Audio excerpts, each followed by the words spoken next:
There was a stillness in the mountains that morning, the kind of stillness that feels deliberate, like the world is holding its breath before something breaks.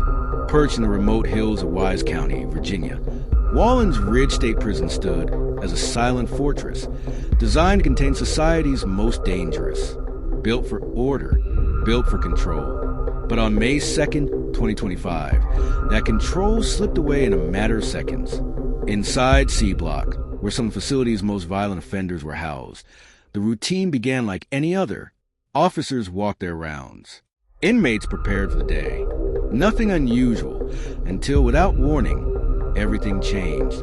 In a flash of coordinated violence, 5 inmates, many with confirmed ties to the notorious MS-13 gang, launched a brutal attack. Armed with improvised weapons and executing what appeared to be a premeditated plan, they targeted correctional officers with surgical precision.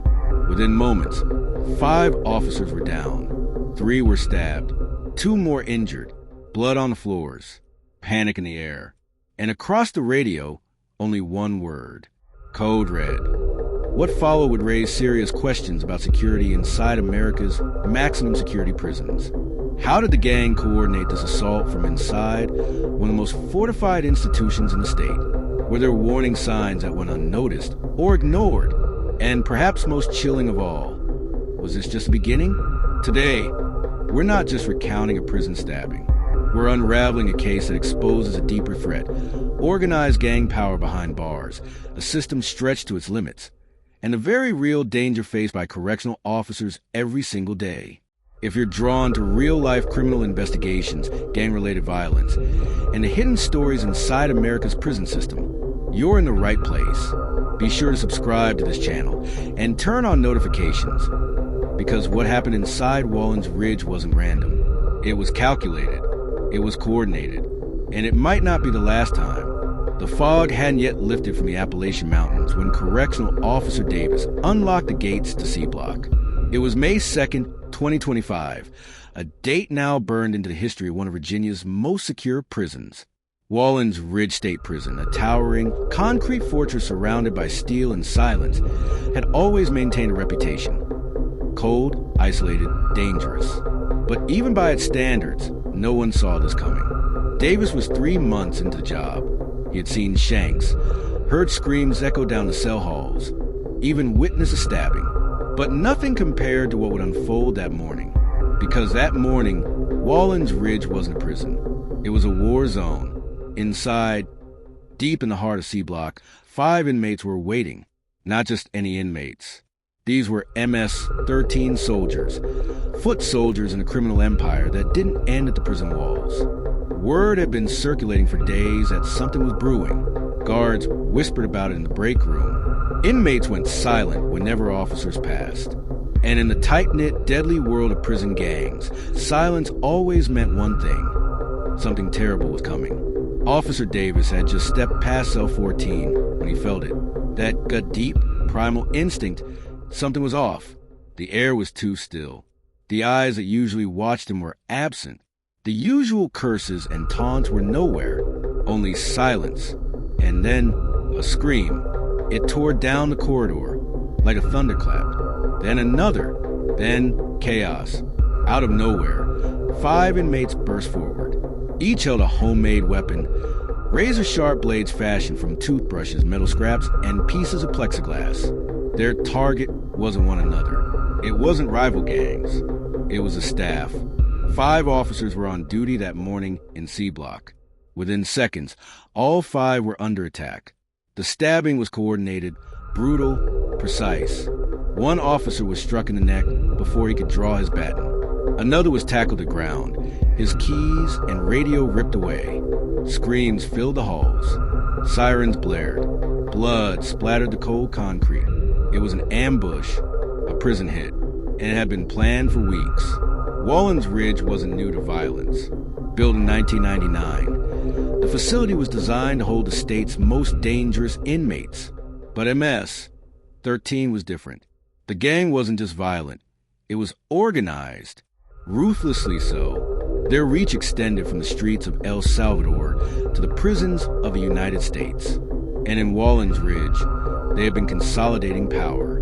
Silently, strategically, the 5 attackers were members of the same MS-13 crew, but behind them was a network: smugglers, enforcers, lookouts. Messages passed in code, shanks passed in food trays, orders issued in low, muttered Spanish. What triggered the violence? Theories range from gang retaliation to a power play for control of the prison yard. But one detail became clear: this wasn't random. These men had trained for this, and they didn't expect to come out alive. Back in the control room, Officer Peterson watched the red alarm lights flash. His hands hovered over the radio. Code red, the voice crackled. Repeat, code red in C block. Officer down. Multiple officers down. Peterson knew the code. It wasn't a drill. This was war. Within seconds, the emergency response team was mobilized. Officers in riot gear stormed the cell block, batons drawn, shields up, but inside the damage was done. The gang had completed their mission: terror, chaos, fear. The 5 attackers were subdued only after a tense, bloody standoff. One refused to drop his weapon even after being tasered. Another tried to rush a guard with a broken table leg.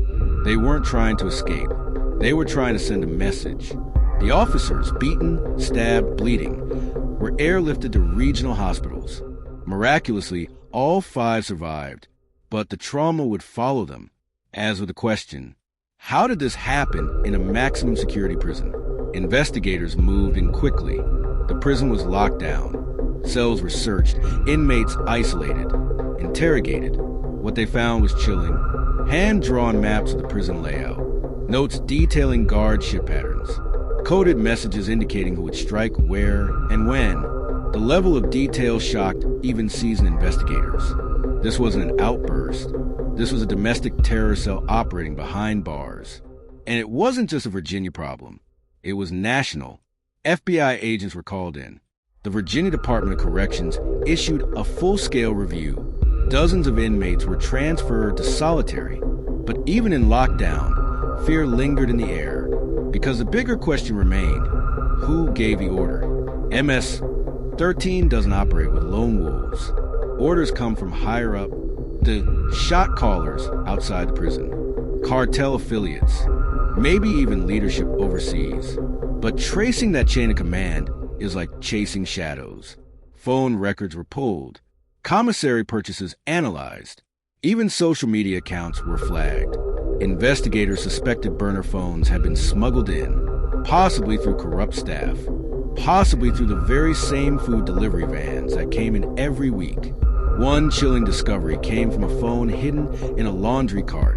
On it, text in Spanish discussing la limpieza, a phrase that loosely translates to the cleansing.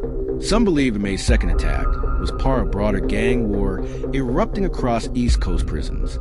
If that was true, Wallens Ridge wasn't the first strike. It was just the opening salvo.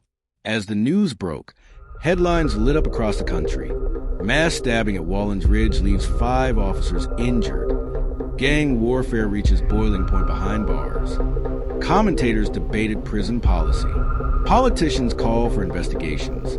Some blamed gang recruitment inside prison walls. Others pointed to systemic understaffing and outdated security infrastructure. A few even warned of a ticking time bomb.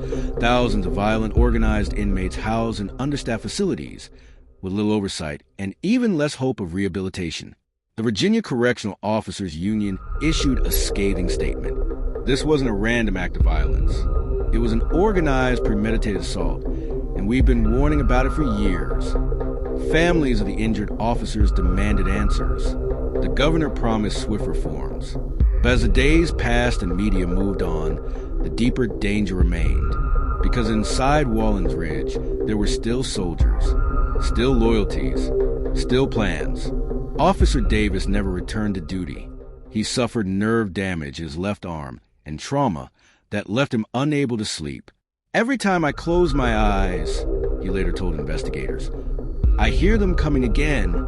2 of the 5 attackers have since been charged with attempted murder, but 3 others are still under investigation for ties to ongoing gang operations, both inside and outside the prison system.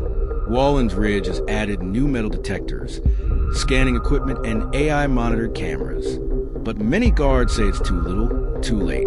And with staffing shortages across the state, more prisons are becoming pressure cookers, ready to explode. The events of May 2nd didn't just expose a security failure. They revealed the existence of an enemy operating in plain sight, silent, deadly, and coordinated. Because behind bars, time doesn't heal all wounds. Sometimes, it just gives the enemy time to reload.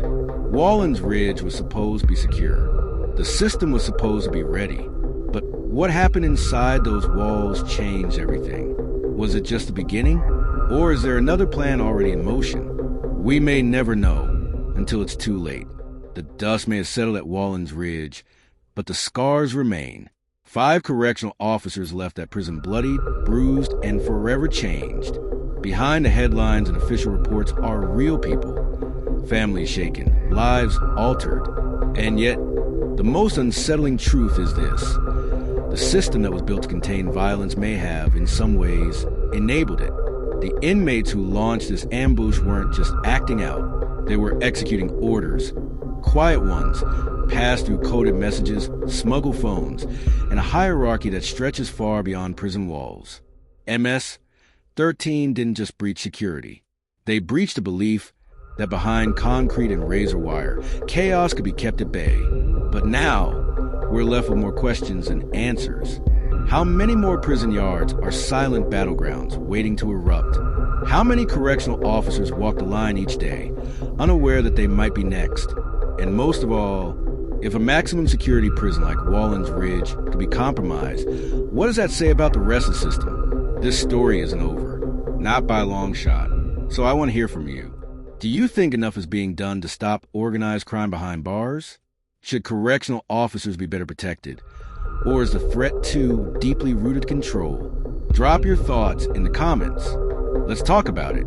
And if stories like this matter to you, true crime that's real, raw, and unfolding in real time, don't forget to like, subscribe, and share this video. There's more coming. Because in America's prison system, the most dangerous stories are the ones still hidden behind locked doors.